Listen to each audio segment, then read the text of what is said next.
এখন ওদের বক্তব্য হচ্ছে 300 টাকায় পাঞ্জাবি বিক্রি করো ফুটপাতে গিয়া, তুমি স্টোর নিছো কেন?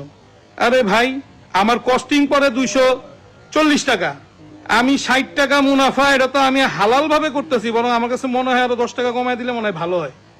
তো এইখানে আমি 240 টাকা কস্টিং এর একটা পাঞ্জাবি, 10 টাকা একটা ব্যাগ, 250 টাকা, অবশিষ্ট 50 টাকা প্রফিট মার্জিন, মানে অনেক ভালো। আমি এর চেয়ে বেশি সেল করব কেন? আমার কিয়ামতের দিন তো আল্লাহর কাছে জবাবদিহি করতে হবে। আমার এই পাঞ্জাবি আমি নবীন ফ্যাশন থেকে কিনলে 300, আদার্স কোন শোরুম থেকে কিনলে 3000।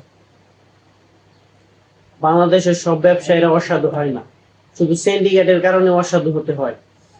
নবীন ভাই আসলে একজন ভালো মনের মানুষ, তাই মানুষকে কম টাকায় ভালো ফেব্রিক্স এর কাপড় দিতে চাই। এই জন্য পার্শ্ববর্তী যারা দোকানদার আছে এবং সিন্ডিকেট আছে তারা কখনো চায় না এটা। এই জন্য নবীন ভাইকে দেশ ছাড়তে হয়েছে। ধন্যবাদ জানাই হাসনাত আব্দুল্লাহ ভাইকে নবীন ফ্যাশন আবার চালু করে দেওয়ার জন্য।